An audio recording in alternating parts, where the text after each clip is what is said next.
I think what you're saying as a contract with Nigerians, you are telling Nigerians, this is what I'm going to do. And one thing that we're really very interested in is a situation where we begin to put our leaders on record. Gone are the days, or we do not want that time when a week after assumption of office, our leaders say, well, I did not promise that, I did not promise that. So we are looking at a situation where whatever you say becomes a contract with the people. Peter, I'm a man of honor.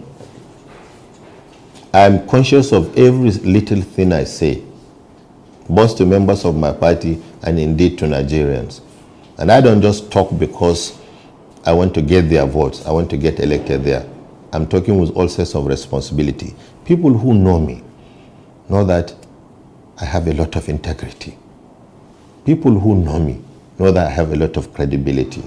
I cannot, as a senior advocate of Nigeria, for anything in the world, trade my reputation and lie.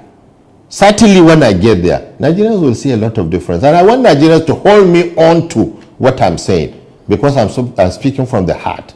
I'm speaking from the bottom of my heart. You want to face the camera and tell Nigerians that? I'm facing the camera and I'm telling Nigerians that with all sense of responsibility, my words shall be my bond. Okay. And that includes when they say there's a political will, and then leadership has to team up with that political will. Everything that you have said about restructuring, when that time comes and you have some certain segment of the country that are saying, I don't want it. Talking to you now, I know that you do have the leadership capabilities and the... Now let me say, for instance, do you think that Zamfara State, for instance, will have objection to having state police? Do you think that Katsina State, where the president comes from, in the light of the gruesome killings that have been taking place there, will say no to state police? I don't think. 5-6 years ago, their argument will have been different. And that is why I spoke about dynamism in life.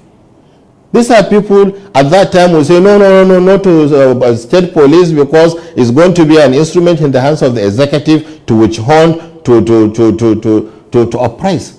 But today, it has come out glaringly that we must have state police. And so I fail to see any state in Nigeria, if I get to become president tomorrow, that will say, no, we're opposed to having state police. So these are some of the issues. I fail to see any state again in Nigeria that will wake up tomorrow and say we're opposed to having additional local governments created. Because the thinking of Nigerians is that they need more and more to have government coming closer to them instead of taking them closer to government. And so there's no substitute for that. There will be development. Nigerians are crying for development. And you can't have development when you are taking government away from the people. So these are the things I'm saying. And when we get there, we will ensure that things are done fairly, honestly, and decently.